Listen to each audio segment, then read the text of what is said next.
قربانی نہ ظلم ہے نہ پیسے کا ضیاع۔ معلوم ہوتا ہے کہ کچھ لوگ دنیا میں ایسے بھی پائے جاتے ہیں جو کہ مسلمانوں کے اس عظیم تہوار یعنی بقرہ عید پر جانور ذبح کرنے پر اعتراض کرتے ہیں۔ بڑی حیرانگی کی بات ہے، آخر اس میں مسئلہ کیا ہے؟ چلے پہلے ظلم والی بات کو کور کر لیتے ہیں۔ دیکھیں، پہلی بات تو یہ ہے کہ اللہ تعالیٰ جانوروں کا بھی مالک ہے، وہ تصرف کا بھی مالک ہے، وہ جس طرح چاہے حکم دے سکتا ہے، بندہ تو مالک کے حکم کے تابع ہوتا ہے نا۔ دوسری بات، مذہبی روایات کے طور پر جانور کم و بیش ہر مذہب میں ذبح کیے جاتے ہیں، مگر اسلام نے جو قربانی کا حکم دیا ہے اس کا ایک اپنا ہی کمال ہے، اس کی الگ ہی کلاس ہے۔ اور تیسری بات، دیکھیں نا، مرغی تو ساری دنیا کھاتی ہے نا، تو زندہ تو نہیں کھاتی، اسے بھی مار کر ہی کھاتی ہے، مگر اسلام نے اس کا منظم کم تکلیف والا طریقہ دیا ہے جس کو ذبح کہا جاتا ہے۔ مچھلی، جھینگے وغیرہ کو سب شکار کر کے کھاتے ہیں، تو صرف عید پر کیا مسئلہ ہے؟ اچھا، اب چوتھی بات وہ یہ ہے کہ اسلام دنیا کے ہر کونے کے لیے ہے۔ جہاں صرف برف ہو، ریگستان ہو، سبزیاں نہ ہوں، وہاں کے لوگ پھر کیا کریں گے؟ اسلام نے ایسے لوگوں کا بھی خیال رکھا ہے۔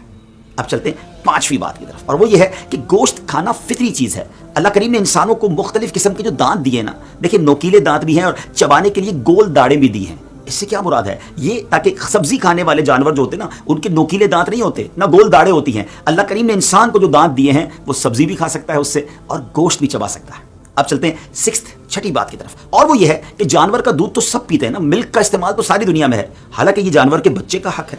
جب یہ ظلم نہیں ہے تو گوشت کھانا پھر کیسے ظلم ہو جائے گا؟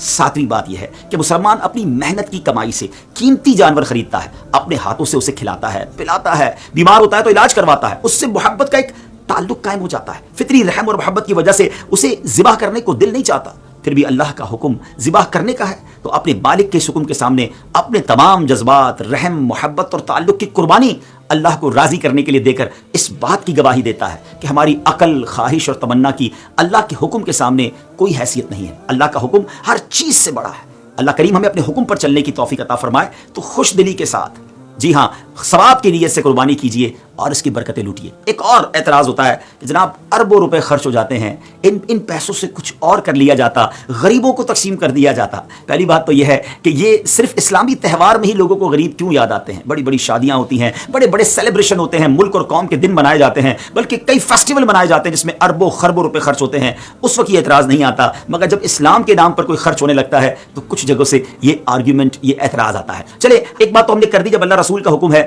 تو مسلمان کا کام تو لبیک کہنا ہے۔ اب ذرا لاجیکلی بھی بات کر لیتے ہیں، ذرا چلتے ہیں شروع سے۔ اس جانور کی قربانی کی وجہ سے، بقرہ عید کی وجہ سے آپ جانتے ہیں پوری دنیا میں کتنا بڑا معاشی بوسٹ آتا ہے، کتنا بڑا سائیکل چلتا ہے بزنس کا۔ دیکھیں نا، بزنس کی کامیابی کا تو راز ہی یہ کہا جاتا ہے نا کہ ایک بندے کی جیب سے پیسے نکلیں اور دوسرے بندے کی جیب میں چلے جائیں، مارکیٹ میں کیش فلو آ جائے۔ ذرا چلیے جناب، یہ جانور آتے کہاں سے ہیں؟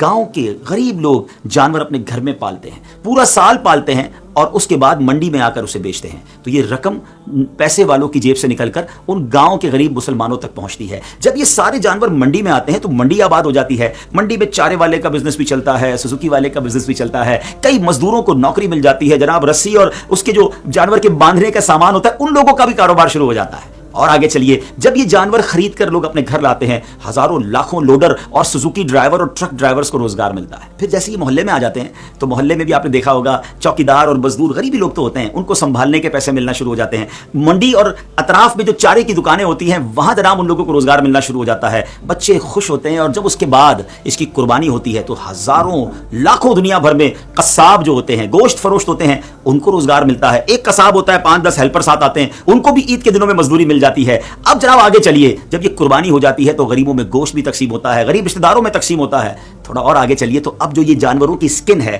یہ جو کھال ہے، یہ چمڑا منڈی میں فروخت ہوتی ہے، لیدر کا بزنس شروع ہو جاتا ہے، جوتے بنتے ہیں، جیکٹ بنتے ہیں، دنیا بھر میں ایکسپورٹ ہوتا ہے۔ مجھے بتائیے ناظرین، کتنے لاکھوں غریبوں کا بھلا ہوتا ہے قربانی میں، اور اربوں نہیں، ایک تحقیق کے مطابق خربوں روپے امیر مسلمانوں کی جیبوں سے نکل کر غریب مسلمانوں تک پہنچ جاتے ہیں۔ اتنا شاندار سائیکل ہے یہ بزنس کا، سبحان اللہ۔ اللہ رسول کے حکم پر عمل بھی ہے، نیکیوں کا خزانہ بھی ہے، اور بزنس کا اتنا شاندار بوسٹ بھی ہے۔ پھر اعتراض کس بات کا؟ امید ہے کہ اللہ کریم کے احکام میں، شریعت کے احکام میں لاجک تلاش کرنے کی بجائے لبیک کہنے کی عادت ڈالیں گے اور خوش دلی کے ساتھ قربانی کیجیے۔ اللہ کریم ہم سب کی قربانی کو اپنی بارگاہ میں قبول فرمائے۔